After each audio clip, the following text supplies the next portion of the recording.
हम जानना चाहते हैं कि मन को काबू में कैसे रखा जा सकता है।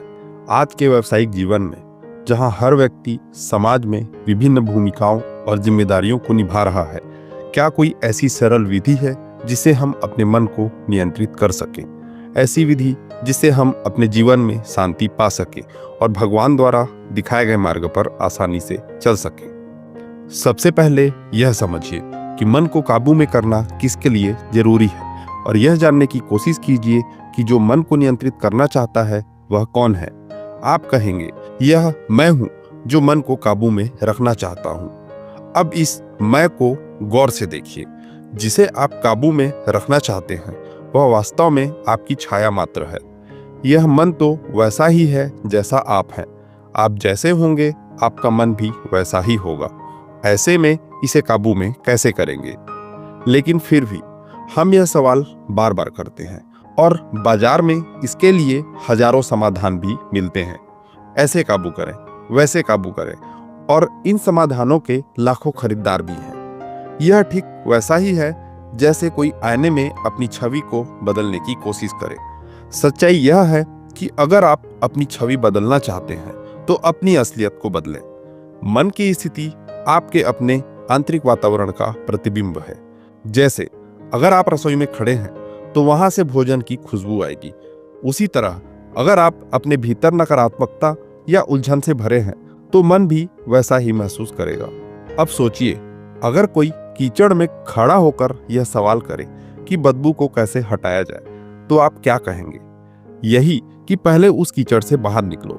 आप जहां खड़े हैं वहां बदबू आना स्वाभाविक है। मन का उपद्रव भी ऐसा ही है। यह आपके कर्मों और विचारों का परिणाम है।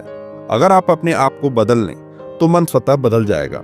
लेकिन आप अपनी स्थिति से बाहर निकले बिना मन को सुधारने की उम्मीद कर रहे हैं तो यह संभव नहीं है। हम जो कुछ सोचते हैं, जो भावनाएं महसूस करते हैं और जो प्रतिक्रियाएं देते हैं, यह सब मन का हिस्सा है। लेकिन यह सब किसे होता है?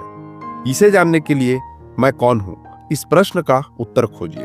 अगर आप खुद को कमजोर समझते हैं तो आपका मन हमेशा डर और असुरक्षा से भरा रहेगा। आप कहेंगे डर को काबू करना है, लेकिन अगर आपकी पहचान ही कमजोरी है तो डर को कैसे काबू करेंगे? आपने अपने आप को जो बना रखा है उसे गौर से देखिए।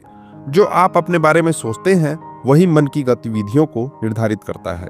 आप अपने आप को जो भी मानते हैं वह अधूरा है, और यह अधूरापन ही परेशानियों का कारण बनता है। अध्यात्म यही सिखाता है कि या तो अपने आप को पूरी तरह पहचान लो या फिर अपने आप को खत्म कर दो। इन दोनों स्थितियों में ही आपको मन की उथल पुथल से मुक्ति मिलेगी। आप अपने आप को पूरा क्यों नहीं मानते? अगर आप अपने आप को पूरा मानने लगें तो सब कुछ सरल हो जाएगा। लेकिन हम अपने आप को अधूरा मानते हैं क्योंकि यह आसान लगता है। अधूरा मानने में हमें खुद को बचाने का अवसर मिलता है, लेकिन यह अधूरापन ही तकलीफ की जड़ है। जब तक आप अधूरे रहेंगे, मन को काबू में करने का सवाल बार बार उठेगा।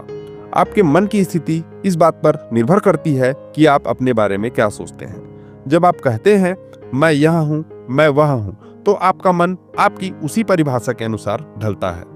यह वैसा ही है जैसा बबूल के पेड़ से आम की उम्मीद करना।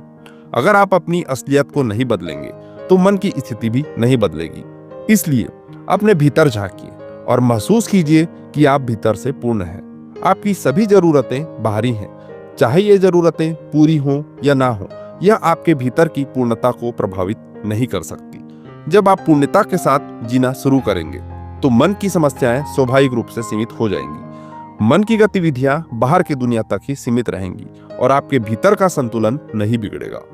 अगर कोई कहे कि आपका मूड अच्छा नहीं है तो यह केवल बाहरी प्रभाव होगा। भीतर से आप हमेशा मस्त रहेंगे, जैसे एक रसदार फल जिसके ऊपर धूल आ गई हो। उस धूल का फल के रस पर कोई प्रभाव नहीं पड़ता। इसलिए मन को काबू में करने का प्रयास मत कीजिए। अपने आप को पूर्णता में अनुभव कीजिए।